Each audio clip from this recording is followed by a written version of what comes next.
Ego এবং self respect দুটো আলাদা বিষয়, দুটো সম্পূর্ণই ভিন্ন বিষয়। বাট আমরা দুটোকে এক মনে করি।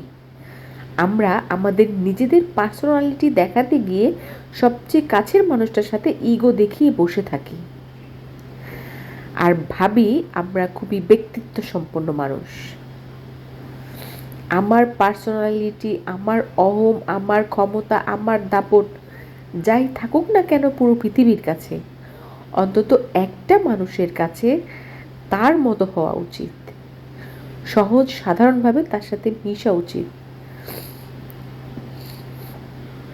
খুব কাছের মানুষ হয়েও তার সাথে যদি আমার কথা বলতে গেলে ম্যাচিউরিটি দেখানো লাগে, চিন্তা করে কথা বলতে হয়, তাহলে তো আর সে কাছের মানুষ হলো না। আমরা ম্যাচিউরিটি কখন দেখাই, কখন আমাদের পার্সোনালিটি দেখিয়ে কথা বলতে হয়, কাদের সাথে বলতে হয়? যারা অচেনা মানুষ, যারা দূরের মানুষ। আপন কিংবা কাছের মানুষের সাথে তো ইগো বা পার্সোনালিটি দেখানোর কোনো প্রয়োজন নেই। আর যদি দেখাতেই হয় তাহলে তো আর সেটা আপন মানুষ রইল না।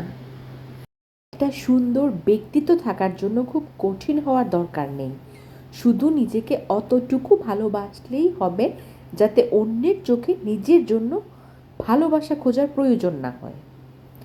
বর্তমানে চতুর্থ শিল্প বিপ্লবের যুগে মানুষের মন প্লাস্টিকের মতোই, কখন জানি রূপ বদলায় কারণে অকারণে।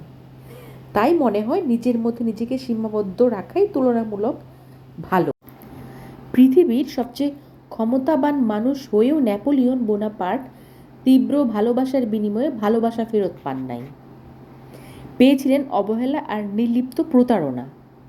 নেপোলিয়ন যে মেয়েকে পৃথিবীর পুরো সাম্রাজ্য দিতে চেয়েছিলেন, সেই মেয়ে নেপোলিয়নের জন্য বড় একটা চিঠিও লেখে নাই। ইট ওয়াজ এ প্লেজার টু বার্ন, এটা নেপোলিয়নই বলেছিলেন তার একটা বিখ্যাত গ্রন্থে। শেক্সপিয়ারকে একবার জিজ্ঞেস করা হয়েছিল, তুমি বিয়ে করেছো তোমার চেয়ে বেশি বয়সের একটা মেয়েকে, তোমার কি লজ্জা করে না?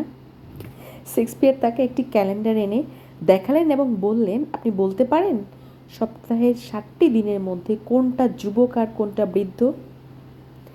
আসলে ভালোবাসার কোনো বয়স হয় না, আপনি যে কাউকেই ভালোবাসতে পারেন, যে কোনো সময় ভালোবাসতে পারেন।